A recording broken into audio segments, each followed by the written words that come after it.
Bonjour à toi cher spectateur, Chongqing Blues de Xiao Shuai Wang, c'est un film qui m'intéressait énormément parce que, si vous vous souvenez bien, l'année dernière, j'ai mis So Long My Son dans mon trio de tête des meilleurs films de l'année. Et du coup, lorsque j'ai découvert qu'il y avait un nouveau film de Wang Xiao Shuai qui sortait, je me suis demandé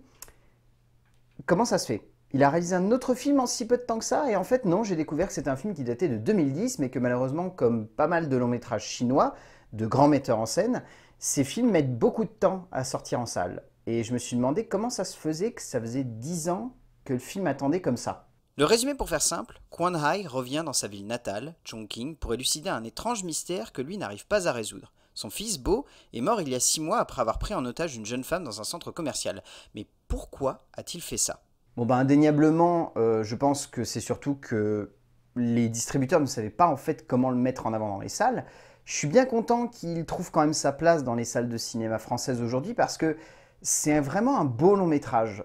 C'est un long métrage où on sent déjà toutes les prémices de ce qu'ils vont faire, la grandeur d'esprit et de corps qu'est So Long My Son, mais c'est également une œuvre qui parvient à la fois à parler avec beaucoup de sensibilité de l'amitié,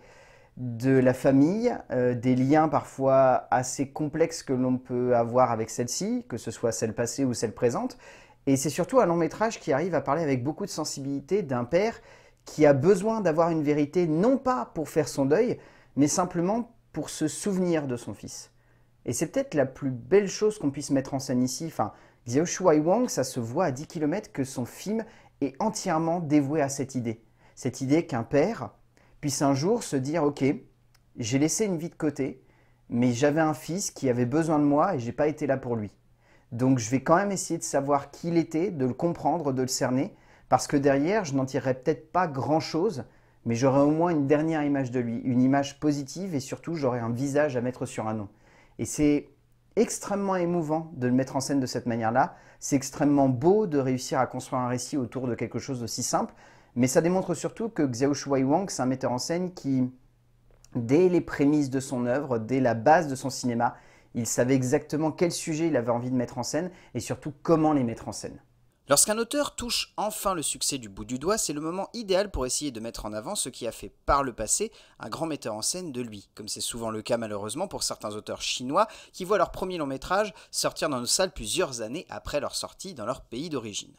Xiao Shuai Wang voit donc son 12e long métrage, un de ses premiers gros succès, sortir enfin en salle en France, plus de 10 ans après sa sortie chinoise, pour une découverte assez émouvante, celle d'un auteur qui avait déjà tout en main pour offrir au 7e art un chef-d'œuvre comme son métrage sorti l'année dernière, So Long My Son, mais qui déjà il y a une décennie savait comment rendre un sujet simple, captivant et envoûtant. En termes d'écriture, le scénario est donc écrit par Xiao Shuai Wang et Wei Shu Yang.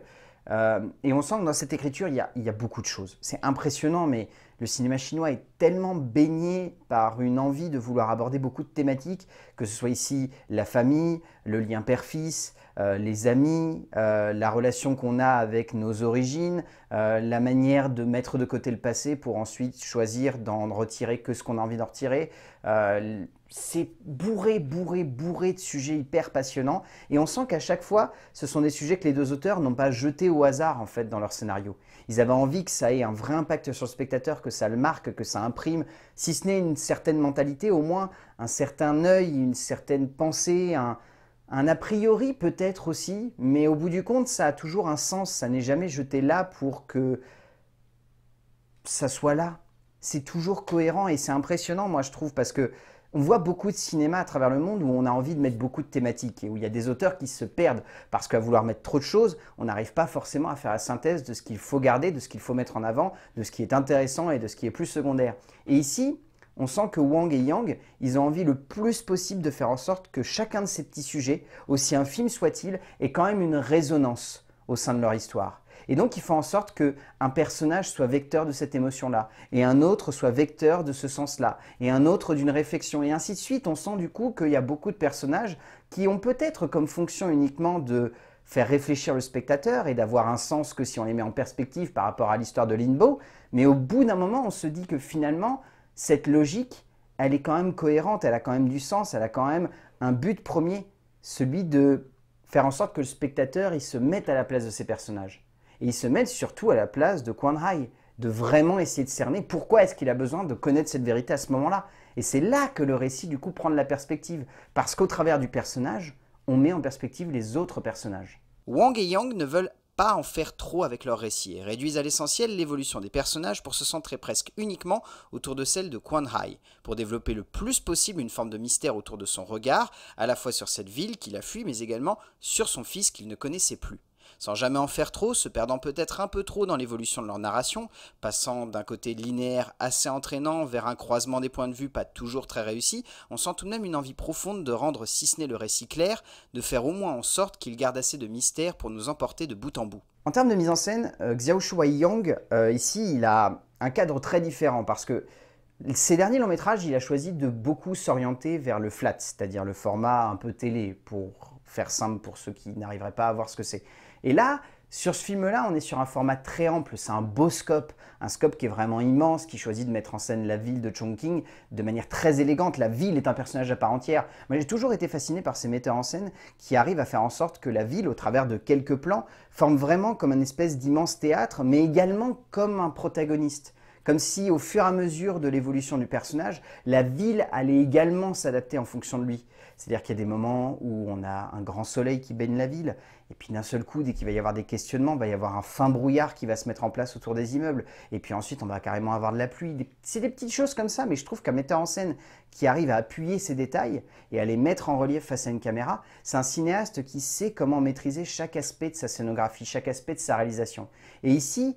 Xiao Shuai-Yang, il maîtrise complètement ça pour aller dans cette optique de vraiment construire un récit qui évolue au fil de son personnage, qui n'est pas figé dans le temps. C'est pas un récit où la mise en scène va être constamment la même. Bien évidemment, il y a cette petite idée de mettre souvent en scène le personnage par le biais de plans séquences que je trouve assez impressionnante parce que du coup, on le suit au gré de ses déplacements et on reste accroché à lui, on reste derrière lui. On est comme constamment au-dessus de ses épaules, non pas comme un poids, mais vraiment comme un personnage qui choisirait de l'accompagner pour cerner son point de vue, pour comprendre pourquoi il voit le monde de cette manière-là. Et moi, je trouve que cette mise en scène, au-delà d'être extrêmement ludique et forte en termes d'émotion, elle arrive surtout à pleinement nous faire prendre conscience de l'évolution du personnage et donc, en un sens, de cette ville. Wang sait comment faire en sorte que l'émotion ressorte ici le plus possible. Bien au-delà de se servir du plan séquence comme une montée en puissance, il sait comment jouer sur les rencontres, les oppositions, les jeux avec le flashback de la prise d'otage. Bref, on sent que le metteur en scène chinois sait comment jouer avec nous.